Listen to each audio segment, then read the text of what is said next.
헛된 권력욕의 비극이라는 제목으로 함께 은혜를 나누고자 합니다. 욕망이 인류 발전의 원동력이라고 어떤 진화론자가 그와 같이 얘기를 했습니다. 적당한 욕망이 있어야 사람이 공부도 하고 기술도 개발하고 나라도 발전하는 것입니다. 그런데 그 욕망이 지나쳐서 탐욕이 되면 그것은 자신도 파멸시키고 남도 해롭게 사회도 어지럽게 만드는 것입니다.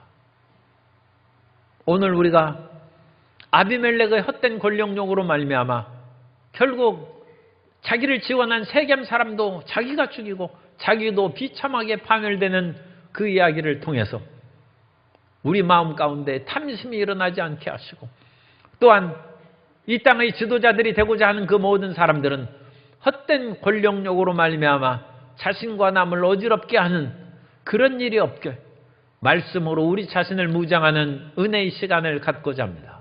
첫째로 기드온의 우상 제작과 가정생활에 대해서 살펴봅니다. 기드온이 연약하고 소심한 사람이 되어서 미디안의 낯을 피하여 포도주 틀에서 밀을 타작하는 사람이었는데 하나님께서 그에게 임하시고 함께하여 주셔서 미디안 연합군을 물리치는 놀라운 승리를 얻게 해주셨습니다. 그것으로 말미암아 기드온은 이스라엘의 지도자가 됐습니다. 이스라엘 백성들은 사사기 8장 32절에서 그를 이와 같이 추앙합니다. 그때 이스라엘 사람들이 기드온에게 이르되 당신이 우리를 미디안의 손에서 구원하셨으니 당신과 당신의 아들과 당신의 손자가 우리를 다스리소서 하는지라. 기드온만 우리를 다스리는 왕이 된 것이 아니라 손자에 이르기까지 세습 왕조로 우리가 섬기겠으니까 우리를 다스려달라는 것입니다. 그러나 기드온은 그것을 단호히 거절하고 나와 내 아들들은 결코 너희를 다스리는 왕이 되지 않을 것이다. 이는 하나님이 우리의 왕이시기 때문이다. 하나님은 참으로 이스라엘의 왕이십니다. 뿐만 아니라 하나님께서는 안 믿는 모든 세계와 우주의 왕이 되신 줄 믿습니다. 시편 47편 6절 이하에 보면 찬송하라 하나님을 찬송하라, 찬송하라 우리 왕을 찬송하라. 하나님은 온 땅의 왕이심이라. 지혜의 시로 찬송할지어다. 하나님이 뭇 백성을 다스리시며 하나님이 그의 거룩한 보좌에 앉으셨도다. 믿는 사람들은 당연히 하나님을 왕으로 섬기지만 믿지 않는 사람들이 그것을 모른다 할지라도 하나님은 세계의 왕이시고 뭇 백성들의 왕이시고 우주의 왕이신 줄로 믿습니다. 그러므로 하나님께서 다스리는 그 마음을 가지고 이 땅의 지도자들은 겸손한 마음으로 백성들을 마치 청지기가 돌보듯이 백성들을 돌보고 그들을 평안하게 해줘야 될 줄로 믿습니다. 기드온이 이와 같이 처음에는 바른 마음을 갖고 지도자의 왕의 되는 길을 거부했습니다.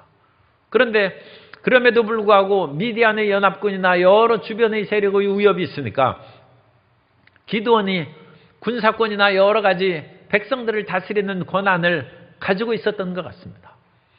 그래서 기드온은 원래 집안의 작은 자였습니다만 나중에는 엄청나게 큰 자가 됐습니다.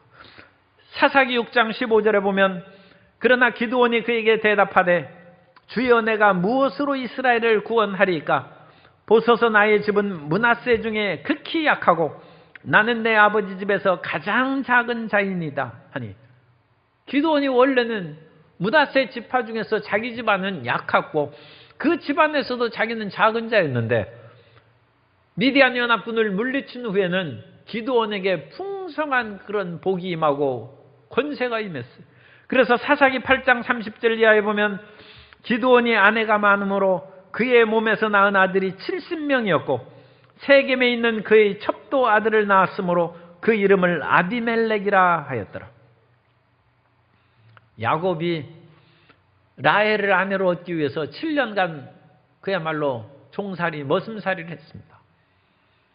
머슴이 무슨 연봉이 있겠습니다만 그래도 요즘 연봉으로 그냥 야곱이 힘이 있고 일도 잘하니까 최소한 연봉으로 3천만 원 잡아도 7년을 그와 같이 일했으면 37은 21, 2억 1천만 원에 2억 1천만 원을 주고 아내의 신부값으로 결혼을 청한 것입니다. 그런데 기드온이 아내가 많았다고 했어요. 기드온이 엄청난 부자가 된 것이죠. 한 사람이 아들 5명 낳기가 쉽지 않으니까 70명의 아들을 낳으려면 그것을 5명씩 낳는다고 계산하면 부인이 적어도 14명 있어야 돼요. 거기에다 세겜의 첩도 있어요. 기드온이 가정생활에 있어서 좀 무리한 생활을 하기 시작했다. 그것을 우리가 알 수 있습니다. 사람이 처음에는 겸손하고 낮은 자세로 살아가다가도 자기가 사람들에게 떠받침을 받고 존경을 받고 사람들이 감사하기 시작하면 그것으로 인하여 자칫 잘못에 빠질 수가 있는 것입니다. 기드온의 가정에 문제가 생겼어요. 아내들을 많이 얻은 것도 그것이 별로 좋지가 않지만 그 당시에는 일부 다처제 사회니까 그래도 인정해 줄 수 있다고 할지라도 또 첩을 얻어서 자기가 사는 오브라에서 저 멀리 남쪽으로 세겜과는 상당히 떨어져 있습니다. 그곳에서까지 그와 같이 첩을 얻는 것 같은 잘못을 범하였습니다. 더 나아가서 자기가 전쟁이 일어나서 물질이 많이 생겼어요. 그런데 그 풍성한 물질을 가지고 무엇을 하고 가난한 사람을 구제하고 사회 건설을 위하여 사용하는 것을 생각하지 못하고 우상을 만들었습니다. 사사기 8장 26절 이하에 보면 기드온이 요청한 금고리의 무게가 금 1700세겔이요 그 외에 또 초생딸 장식들과 폐물과 미디안 왕들이 입었던 자색 의복과 또 그 외에 그들의 낙타목에 둘렀던 사슬이 있었더라. 기드온이 그 금으로 에봇 하나를 만들어 자기 성읍 오브라에 두었더니 온 이스라엘이 그것을 음란하게 위함으로 그것이 기드온과 그의 집에 올무가 되니라. 이 에봇은 원래 제사장이 입는 그런 옷입니다. 그리고 그 에봇에 우림과 둠밈을 주어서 하나님의 뜻을 분별하는 그 일을 행했습니다. 그런데 기드온이 에봇을 만들었다는 것은 에봇을 입힌 금신상을 아마 만들고 하나님의 뜻을 묻는 어떤 그런 일을 시행한 것 같습니다. 그런데 사람들이 기드온이 만든 그 에봇 우상 앞에 절을 하고 그것을 섬김으로써 음란하게 섬겼다는 것입니다. 우상 숭배는 세상 인간의 그런 방탕한 거나 마찬가지입니다. 기드온이 하나님 말씀이 없어요. 기드온이 비록 하나님께 충성하고 성령의 기름 부음을 받아서 미디안을 물려치긴 했습니다만 말씀이 없으니까 자기가 제2 계명을 어기는 줄도 모르고 적군에게서 뺏은 그런 그물을 가지고 우상을 만들어서 백성을 타락시킨 것입니다. 그리고 기드온이 이와 같이 자기 가정생활에 있는 문제 또 우상을 만드는 그 죄악으로 말미암아 사람들이 정신이 혼미하기 시작했어요. 맑은 정신이 물러감으로 말미암아 이제는 하나님을 섬기지 않고 우상 숭배에 빠지고 백성들이 또한 어느 것이 옳고 어느 것이 그른지를 분별할 수 있는 그 마음을 상실했다는 것입니다. 오늘날 SNS가 난무하고 그래서 자칫하면 우리가 어떤 것이 맞는지 무질서에 빠지고 혼란에 빠질 수가 있어요. 그런데 사람의 마음을 가장 혼탁하게 하는 것은 우상 숭배입니다. 하나님을 떠나면 마음이 혼미하게 되어서 빛이신 하나님을 버렸는데 그 인간의 마음에 무슨 빛이 있어서 옳고 그른 것을 분별할 수 있겠습니까? 그래서 이 백성들의 마음이 혼미하게 됐습니다. 그런 상황 가운데 기드온의 별명은 여룹바알입니다. 그 기드온의 아들 가운데 아비멜렉이라는 세겜의 첩의 소생이 야심을 가졌어요. 두 번째로 아비멜렉의 야심과 비정한 행동에 대해서 우리가 말씀을 살펴봅니다. 기드온은 하나님의 왕이시라는 올바른 믿음을 끝까지 가지고 죽을 때까지 왕을 안 했어요. 그런데 이 아비멜렉은 아버지가 나의 아들들도 왕이 되지 않겠다, 너희를 다스리지 않겠다는 그 말을 아비멜렉은 던져버리고 자기가 왕이 되려는 야심을 가졌습니다. 아버지를 닮지 않는 사람을 불초자라고 그러죠. 불초자식이라고 그러죠. 그래서 아버지의 훌륭한 것을 닮지 못한 자식으로 인하여 집안이 기울기도 하고 또 영향력을 가진 그 사회의 그런 아버지 집안이 그런 불추한 자식으로 말미암아 여러 가지 고통과 피해를 입는 일들이 빈번하게 일어납니다. 일본의 작가 모리시타 겐지가 불초자라는 그런 책을 썼는데, 그것은 세계 여러 지도자들이 그런 아버지를 닮지 못한 그런 사례를 엮어서 쓴 책입니다. 그것이 우리말로 번역될 때는 위대한 남자들도 자식 때문에 울었다. 불초자를 또 그럴듯하게 이와 같이 붙였어요. 위대한 세상의 지도자들도 자기 자식 때문에 울었다는 것입니다. 닮지 않은 자식으로 인하여 자기 가문과 사회에 어려움을 끼치는데, 아비멜렉은 이 자기 아버지 기드온을 닮지 못하고 왕의 욕심으로 또 어떤 면으로는 아버지를 싫어하고 미워했을 수도 있습니다. 왜냐하면 오브라의 많은 아내들과 자식들이 있고 자기는 세겜의 첩의 소생으로 태어났은즉 그 서러움이 있었을지 모릅니다. 그러니까 당연히 자기 형제들에 대한 미움도 있겠죠. 사실 부인이 많으면 형제들 간의 그 다툼과 싸움이 보통 일이 아닙니다. 현대시대에도 일부 다처를 국법으로 인정해서 하는 그런 나라들이 좀 있습니다.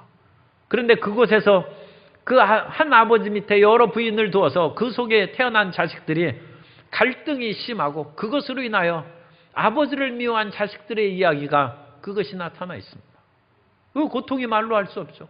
성경에도 보면 야곱이 여러 부인이 있었어요. 그 가운데 야곱은 라헬이 낳은 요셉을 사랑했습니다. 그래서 요셉을 끔찍히 사랑함으로 채석옷을 입히고 그러니까 형들이 마음이 불만이 가득하죠. 더군다나 요셉이 꿈자랑하고 그러니까 형들이라고 해서 남보다 못합니다. 형들이 요셉을 죽이려고 그와 같이 하다가 어찌 죽이겠나는 일부 사람의 얘기가 있으니까 아예 노예로 팔아버렸어요. 자기 아버지가 얼마나 요셉을 사랑하는지 알면서 그 자식들은 아버지에 대한 미움으로 그 요셉을 노예로 팔아버린 것입니다.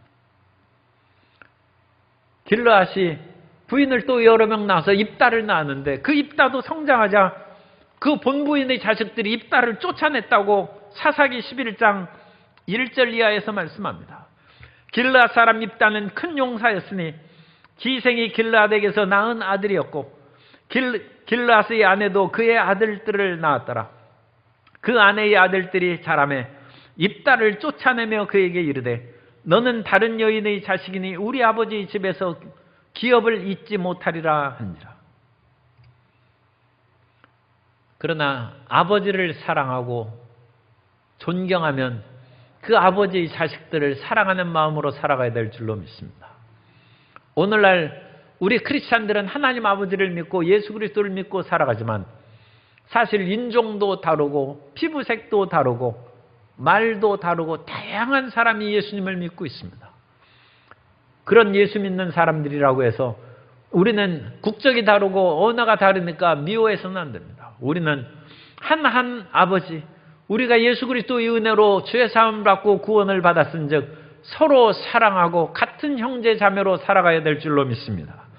요한일서 5장 1절에 예수께서 그리스도이심을 믿는 자마다 하나님께로부터 난 자니 또한 낳으신 이를 사랑하는 자마다 그에게서 난 자를 사랑하느니라. 하나님을 사랑함으로 서로 이웃을 사랑하고 형제자매를 사랑하는 우리 성도님들이 되시기를 바랍니다. 그런데 아비멜렉은 아버지를 그렇게 사랑하지 않은 것 같아요. 그래서 그 형제들을 미워했어요. 그리고 자기 그런 외갓집에 찾아가서 나를 후원해주면 내가 왕이 되어서 여룻바알의 모든 아들을 제거하고 아마 당신들에게 좋은 혜택을 내가 주겠다. 그런 식으로 다짐을 한 것 같습니다. 사사기 9장 1절 이하에 보면 여룻바알의 아들 아비멜렉이 세겜에 가서 그의 어머니의 형제에게 이르러 그들과 그의 외조부의 집의 온 가족에게 말하여 이르되 청하노니 너희는 세겜의 모든 사람들의 귀에 말하라. 여룻바알의 아들 70명이 다 너희를 다스림과 한 사람이 너희를 다스림이 어느 것이 너희에게 나으냐? 또 나는 너희와 고륙임을 기억하라 하니. 아비멜렉은 70명의 자기 형제들을 제거해버리고 자기 혼자 왕이 되려는 야심을 가진 것입니다. 오늘날에 많은 그런 야심을 가진 사람들이 있습니다. 최고의 지도자가 되거나 최고의 그런 재벌이 되려는 그런 야심을 갖는데, 그런 야심이 다른 사람을 위한 비전이 아니면 그런 야심은 자기를 오히려 해롭게 할 수 있습니다. 세계에서 제일 강력한 미국 대통령이 되는 것도 그 마음에 엄청난 부담과 괴로움을 끼친 것이 역대 대통령 이야기에서 나옵니다. 초대 대통령 조지 워싱턴은 이런 말을 했어요. 대통령의 집무실로 가는 내 심정은 형장으로 가는 사형수의 마음이다. 어찌 대통령이 이런 말을 하겠습니까? 그런데 그 당시는 또 이해가 돼요. 왜냐하면 영국의 식민지로 있다가 미국이 처음 독립을 하는데 그야말로 대통령을 먼저 붙잡아서 그 당시 영국하고도 싸우고 그랬는데 붙잡히면 사형당하겠죠. 그러니까 대통령의 집무실로 가는 것은 형장으로 가는 사형수의 그런 마음이라는 그 말이 이해가 돼요. 그런데 아브라함 링컨도 미국 16대 대통령도 대통령 되는 것이 그게 얼마나 힘든 것인지, 대통령직은 손 위에 하얀 코끼리 한 마리를 올려놓은 것과 같은 힘든 세월이었다. 그 불안과 시련과 학대의 세월이 다시 오지 않기를 바란다. 그런데 아브라함 링컨도 고생을 많이 했죠. 남북전쟁을 하고 노예해방을 했는데 북쪽의 그런 사람들이 그것을 남쪽의 사람들이 허락하지 않으므로 북쪽의 군대들과 끊임없이 싸우는 그런 고통을 겪은 것입니다. 그래서 코끼리 한 마리를 손에 놓고 살아가는 중압감 속에서 살았다는 거예요. 1차 대전 후에 국제연맹을 만드는 그런 우드로 윌슨도 대통령직을 하려면 힘이 있어야 된다. 28대 대통령 윌슨은 대통령은 운동선수 같은 체력, 어머니 같은 인내, 박해를 받는 크리스찬의 참을성이 요구되는 직책이라고 했어요. 로마 시대에 박해를 받아가지고 수많은 사람이 죽었는데 미국 대통령이 박해를 받는 크리스찬 같은 인내가 참을성이 필요하다고 했어요. 더군다나 운동선수 같은 쉬는 날도 없어요. 요즘엔 대통령이 휴가 가는 일을 꼬박 찾아서 그런 일들이 미국 대통령이 나타나는데, 옛날에는 그야말로 운동선수 같은 체력과 어머니 같은 인내력을 가지고 살아야 된다. 얼마나 고달프고 힘든 것인지. 트루만 대통령은 33대 대통령으로 이런 말을 했습니다. 대통령직은 칭찬받을 만한 그런 칭찬할 만한 말이 없다. 오직 비에 그것만이 유일하게 적합한 표현이라고 했어요. 대통령을 하는 것은 비에 슬픔밖에 남는 것이 없다는 것입니다. 그런데 아비멜렉은 미국 대통령도 그렇게 힘든데 그 조그만 이스라엘에서 사사시대의 험난한 그런 상황 가운데 왕이 되면 좋을 줄 알았어요. 그래서 아비멜렉은 세겜 사람의 힘을 입어서 자기 형제 70명을 다 죽였어요. 오직 한 사람만, 요담만이 도망났어요. 69명을 다 죽인 것입니다. 남도 아니고 자기 형제들을 그렇게 죽이는 사람이 그게 온전한 사람이겠습니까? 그런데 어쨌든 아비멜렉이 형제들을 죽이고 세겜은 그런 사람을 왕으로 세웠다고 했어요. 요담이 가서 너무 기가 막혀서 세겜 앞에 있는 그리심산 꼭대기에 올라가서 비유로 얘기합니다. 나무들이 왕을 찾기 위해서 여기저기 다니면서 왕을 구했는데 감람나무에 가서 왕을 해달라고 하니까 싫다고 한다. 무화과나무에 가니까 싫다고 한다. 포도나무에 가도 나는 왕 안 한다고 합니다. 왜 그러냐? 감람나무, 무화과나무, 포도나무는 각기 그 열매로 하나님을 영화롭게 하고 사람을 유익하게 하는데 내가 왜 쓸데없이 왕을 해서 사람들 위해 요동해서 나의 직분을 버리겠느냐? 쓸만한 나무는 아무것도 안 하고 마지막으로 가시나무를 찾아가니까 가시나무는 이 볼품없는 나무, 사람에게 별로 유익이 없습니다. 그런데 그 가시나무는 사사기 9장 14절 이하에서 말합니다. 이에 모든 나무가 가시나무에게 이르되 너는 와서 우리 위에 왕이 되라 하매 가시나무가 나무들에게 이르되 만일 너희가 참으로 내게 기름을 부어 너희 위에 왕으로 삼겠거든 와서 내 그늘에 피하라. 그리하지 아니하면 불이 가시나무에서 나와서 레바논의 백향목을 사를 것이니라 하였느니라. 우리는 야심을 버려야 됩니다. 여기에서 야심은 나를 위한 것이고 나의 출세, 나의 번영, 나의 부귀영화만을 위한 것을 야심이라고 합니다. 그건 다른 사람에게 피해가 되고 다른 사람이 죽든 말든 내 한 풀고 내 소원 이루는 것밖에 목표가 없습니다. 우리는 야심을 버리고 비전의 지도자가 되어야 됩니다. 우리가 이 땅에서 유명이 되고 머리가 되는 것은 나뿐 아니라 다른 사람을 유익하게 하는 그 마음을 가져야 됩니다. 백의종군하는 그런 이순신 장군이 죽기까지 충성해서 결국은 나라를 위하여 목숨을 바친 것처럼 그것이 비전입니다. 나라를 살리고 다른 사람을 유익하게 하는 일을 위하여 비전을 가져야 되고 더 나아가서 만왕의 왕이시오 온 우주의 왕이신 하나님을 위한 위대한 비전을 갖고 살아가는 것이 그것이 비전입니다. 그런 사람이 지도자가 돼야지 자기의 야심을 이루는 사람이 되면 자기 야심을 이루었다 하는 그 만족감에서 다른 사람이 죽든 말든 상관을 안 하고 오히려 그 야심을 무너뜨리는 사람들은 다 파탄에 이르게 하는 험악한 일이 생기는 것입니다. 아비멜렉이 일시에 자기 형제들을 죽이고 왕이 됐습니다만 그 일은 오래가지 못합니다. 세 번째로 불필요한 전쟁이 일어나고 아비멜렉이 결국 비참하게 죽임을 당하고 말합니다. 헛된 욕망을 가지지 않았더라면 자기 동족간에 이와 같이 전쟁을 할 필요가 없죠. 그것은 정말 무의미한 싸움입니다. 그런데 무의미한 싸움이 일어나서 아비멜렉은 자기를 후원했던 세겜 사람들을 죽이고 결국 자기는 맷돌에 맞아서 죽는 비극적인 운명을 맞이하게 되는 것입니다. 세월이 지나서 3년이 지났어요. 아비멜렉이 왕을 한 지 3년이 지났습니다. 그때 아비멜렉과 세겜 사이에 분열이 일어납니다. 세상일이라는 것은 아무리 악한 사람도 회개할 기회를 주신 하나님의 은혜 가운데 금방 안 죽습니다. 다른 사람도 아니고 남을 몇십 명 죽여도 그 사람은 살면 안 되죠.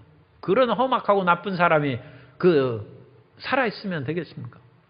그런데 자기 형제를 69명을 죽였는데 아비멜렉이 옛날식으로 얘기하면 벼락을 맞지 않고 멀쩡히 살아있어요. 멀쩡히 그런 사람이 왕을 하고 있어요. 세상에 이런 기가 막힌 일이 있는 것입니다. 그러나 하나님은 공의로우십니다. 3년이 지났어요. 악이 무르익는 시간입니다. 세상의 모든 악도 회개할 기회를 주고 아무리 사형수라도 금방 사형을 집행하고 그러면 안 됩니다. 그 사람들이 회개할 몇 년 동안 살면서 자기를 반성할 시간을 주는 것이죠. 그래서 그 3년의 기간이 필요했는데 사사기 9장 22절 이하에 보면 아비멜렉이 이스라엘을 다스린 지 3년에 하나님이 아비멜렉과 세겜 사람들 사이에 악한 영을 보내심에 세겜 사람들이 아비멜렉을 배반하였으니 이는 여룻바알의 아들 70명에게 저지른 포악한 일을 갚되 그들을 죽여 피 흘린 죄를 그들의 형제 아비멜렉과 아비멜렉의 손을 도와 그의 형제들을 죽이게 한 세겜 사람들에게로 돌아가게 하심이라. 아비멜렉도 벌을 받아야 되고 아비멜렉이 그 나쁜 짓을 하도록 도와준 세겜 사람도 벌을 받는다. 그래서 그 세겜 사람들 사이에 분열이 일어났어요. 이 세겜 성읍을 다스리는 통치자를 아비멜렉이 임명했는데 그것을 반발해서 다른 사람이 우리가 왜 이 아비멜렉의 지위를 받고 살아가느냐 그러면서 사람들을 모반을 꾀했습니다. 아마 세겜 사람들이 아비멜렉으로 말미암아 충분한 대가를 아마 받지 못하고 무슨 혜택을 받지 못했을 수도 있어요. 그러니까 그 불만을 이용해 가지고 아비멜렉을 우리 배반하고 모반하자고 그거 같이 하므로 사람들이 또 이제 따랐어요. 아비멜렉을 도와줄 때는 언제고 배반할 때는 또 언제입니까?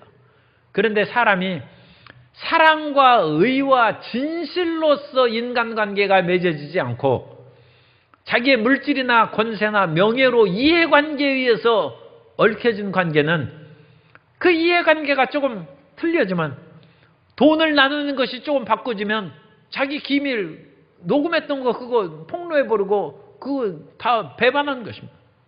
그러니까 이 세겜 사람들이 지원했던 아비멜렉을 배반했습니다.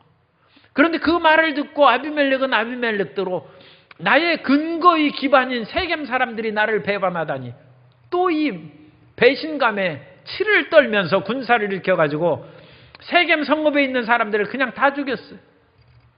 사사기 9장 45절에 보면 아비멜렉이 그날 종일토록 그 성을 쳐서 마침내는 점령하고 거기 있는 백성을 죽이며 그 성을 헐고 소금을 뿌리니라. 이거 동양적인 습관. 우리나라도 그런 게 소금 뿌리고 그런데 아예 그 세겜 사람들을 죽이고 소금을 뿌렸어요. 그런데 일부 사람들이 도망갔어요. 도망가서 세겜의 망대 위로 도망갔어요. 그랬더니 그 망대 밑에다가 나뭇가지를 쌓아놓고 불을 질려서 거기에 있는 사람이 또 다 연기에 질식하고 타 죽었어요. 사사기 9장 49절에 보면 모든 백성들도 각각 나뭇가지를 찍어서 아비멜렉을 따라 보루 위에 놓고 그것들이 얹혀있는 보루 위에 불을 놓으매 세겜 망대에 있는 사람들이 다 죽었으니 남녀가 약 1000명이었더라. 아비멜렉은 가시나무죠.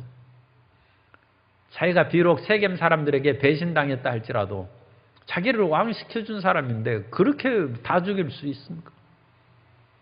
그런데 가시나무에서 불이 나와서 자기를 거역하는 사람은 다 없애버립니다.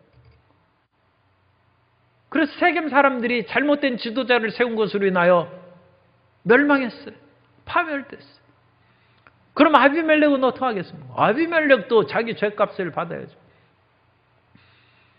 세겜 사람들과 연합해서 아비멜렉을 반란한 그 도시에 데베스라는 도시가 있어요. 이 데베스는 그 세겜 북동쪽 18km 떨어져 있는 지역인데 그 소식을 듣고 아비멜렉이 또 군사를 일으켜서 그걸 쳐들어갔어요. 그랬더니 그 사람들도 망대 위에 높은 곳으로 피신해 갔어요. 거기에 올라가서 공격하기는 어려우니까 이번에도 그 밑에다가 나무를 쌓고 불질러서 연기에 질식하고 죽게 하려고 그것을 했는데 그 밑으로 갔을 때 그 데베스의 망대 위에 있던 사람이 어떤 여인이 맷돌을 집어가지고 던졌는데 그 맷돌에 아비멜렉이 정통으로 맞아가지고 그냥 죽었어요. 사람이 다른 사람을 그냥 돌멩이로 이렇게 맞히는 것도 어려운데 망대 위에서 그 무거운 맷돌을 들고 던지는데 그것이 사람에게 정확하게 맞는다는 것은 참 거의 기적에 가까운 것이죠. 그건 천사가 심판한 것입니다. 아비멜렉이 자기 형제들을 죽이고 자기를 지원한 사람들을 다 죽였는데 그 사람이 살아남으면 그거 온전하겠습니까? 그리고 결국은 맷돌에 맞아서 죽고 마는 것입니다. 세상에 험악한 그런 악이 횡행할지라도 때가 되면 그 악은 다 심판을 받는다는 것을 우리는 기억해야 됩니다. 성경은 시편 34편 21절에서 말씀합니다. 악이 악인을 죽일 것이라 의인을 미워하는 자는 벌을 받으리로다. 악이 악을 제거하는 것입니다. 그러므로 우리는 악한 일을 당할 때에도 그것을 정의롭게 대처를 해야지 우리가 악한 사람이 되면 안 됩니다. 우리가 악한 사람이 되면 그 악으로 인하여 자기가 또 피해를 당하는 것입니다. 그러므로 그 악한 일을 당했을 때 우리는 정의롭게 그것을 항변해야 되고 그 항변이 받아들이지 않을 때 우리는 하나님 이 악인을 주님께서 처벌하여 주옵소서. 하나님께서 원수 갚는 것이 내게 있으니 내가 갚으리라고 말씀하신 것처럼 하나님께서 악을 처단해 주신 것입니다. 그런데 우리가 복수심에 가득해서 악으로 가득 차면 결국 그 악으로 인하여 자기의 몸과 마음이 상하고 피폐해지는 것입니다. 우리는 이 세상에서 악한 세상, 부정직하고 부조리한 그 모든 세상 속에서 살아갈 때에도 끊임없이 선을 행하고 이 땅에서 진실과 사랑의 삶을 살아가는 크리스찬이 되어야 될 줄로 믿습니다. 예수님을 믿는다는 것은 악한 사람이 되는 것이 아니라, 복수하는 사람이 되는 것이 아니라 끝까지 사랑과 이해와 용서로서 살아가는 사람인 줄로 믿습니다. 예수님께서는 십자가에 달리실 때 자기를 못 박는 사람들에게 저들을 용서하라고 했습니다. 그들이 하는 바를 알지 못하는 미혹되고 어리석은 그 군인들을, 그 백성들을 용서하라고 하고 예수님께서 나무에 달리셨습니다. 우리가 그 마음으로 살아가면 하늘과 땅의 모든 권세를 가진 주님께서 반드시 의로운 일로 이 세상을 바로잡을 것이고 주의 정의와 공의가 이 땅에 이루어지게 될 줄로 믿습니다.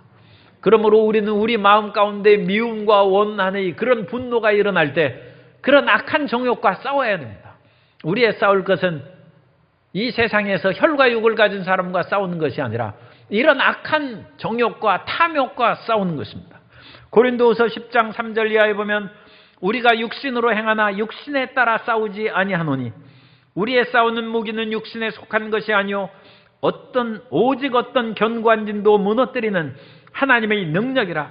모든 이론을 무너뜨리며 하나님 아는 것을 대적하여 높아진 것을 다 무너뜨리고 모든 생각을 사로잡아 그리스도에게 복종하게 하니.